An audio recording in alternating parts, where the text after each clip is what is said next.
Баршаңызға қайырлы күн, сіздермен Айғаным Зылпиева. Менің YouTube арнама қош келдіңіздер. Подписация батырмасын басып, достарыңызбен бөлісе отырыңыздар. Химия пәнінен 1-тоқсанға арналған жиынтық бағалаудың тапсырмалары 9 сыныпқа арналған. Бірінші сұрақ. Натрий хлориді мен тұз қышқылының диссоциациялану механизмін түсіндіріңіз. Екінші сұрақта мына заттардың диссоциациялану теңдеулерін жазыңыз. Үшінші сұрақта берілген заттарды диссоциациялану дәрежесіне байланысты түрін анықтаңыздар деген электролиттердің. Бірінші тапсырманың жауабы натрий хлор су молекулаларының электролит иондарына қарай бағытталып гидраттануы және электролиттің иондарға ыдырауы. H хлор су молекулалары электролиттің полисі молекулаларына бағытталып гидратталған электролиттің иондарға ыдырауы.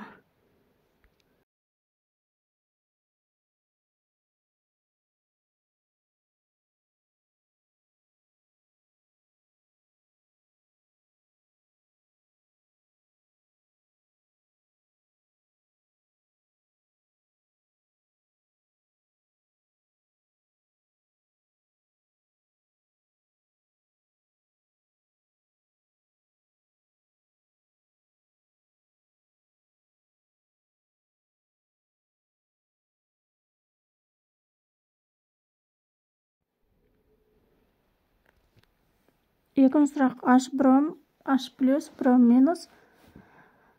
Екіншісі бар OH2, бар 2 плюс, 2 OH минус.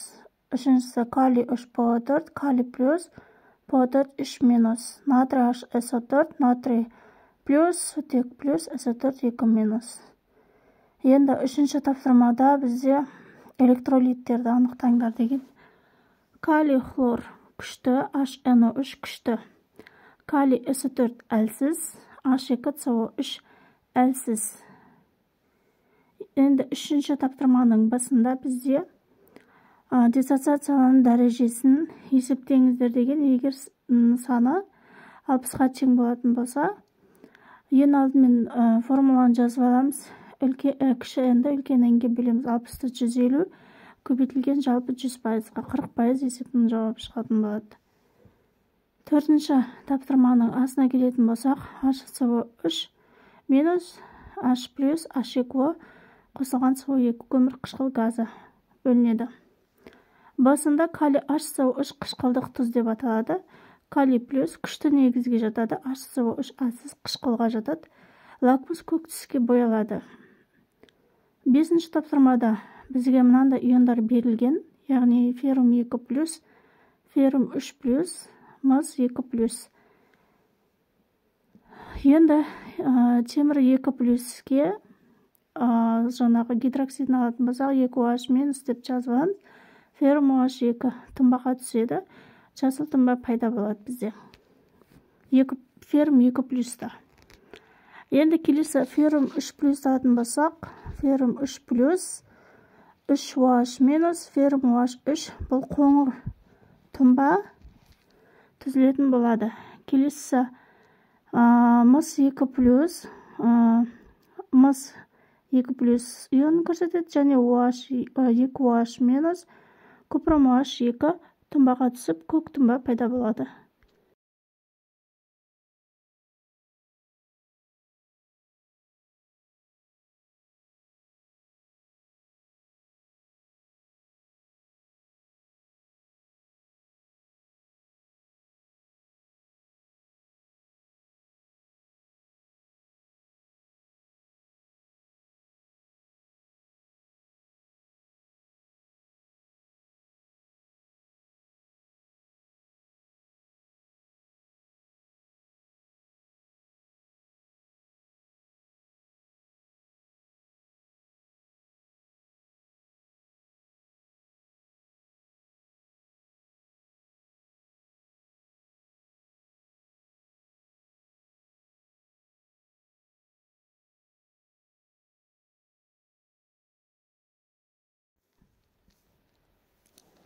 Алтыншы тапсырмада күміс плюс, хлор минус, аргентум хлор тұнбаға түседі. анион бұл жерде хлор минус болып есептелінеді. 7-ші тапсырмада бізде натрий OH пен күкірт қышқылының жеке-жеке зат мөлшерін тауып алып, қайсысы аз шығады, сол формуламен шығаратын боламыз. Бірінші натрий OH-тың зат мөлшерін табу үшін 10 граммды 40 грамм мольге бөлеміз. 40 грамм моль қайдан шықты десеңіздер, натрий OH-тың мірі болып саналады. 10-ды 40-қа бөлгенде 0,25 моль. Енді зат мөлшері бізде күкірт қышқылының, яғни H2SO4-тің зат мөлшерін алатын болсақ, 19-ды 6-ны 98 грамм бөлінген мольге бөлеміз, 0,2 моль шығады. Енді реакция теңдеуін құрастырып аламыз. Белгісіз зат иксеп белгілеп, жаңа формуланың астына мірін жазып, жоғарғы бөлігіне бастапқыда берілген массаларды жазып шығамыз. Енді осы жерде натрий 2SO4-ті, яғни X-ті табу үшін пропорция құрамыз. 19-ды 6-ны 142-ге көбейтіп, 98-ге бөлеміз. Нәтижесінде 28,4 грамм натрий 2SO4-тің массасы шығады. Келесі 8-ші тапсырмада әрекеттесуші, біріншісіне жауап берейік. Әрекеттесуші заттардың табиғатының әсері химиялық реакция барысында реагенттер бөлшектерінің арасындағы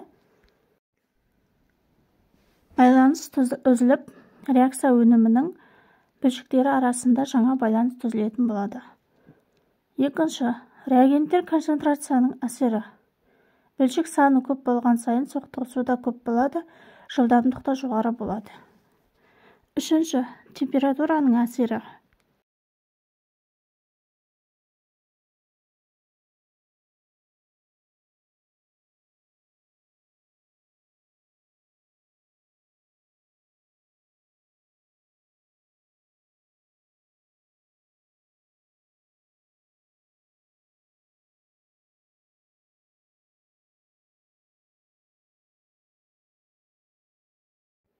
Температураның әсері, температура көтерілгенде зат молекуласы қозғалыс жылдамдығымен арта түседі.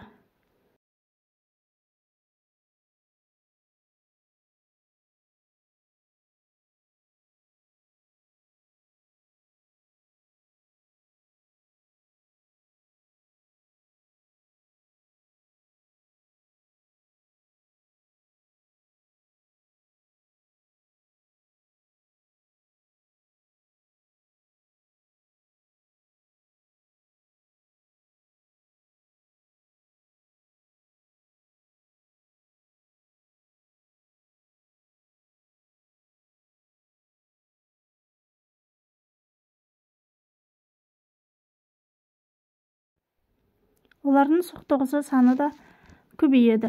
9-ші тапсырма. Марганец 4 оксиді химиялық реакцияны жылдамдатады.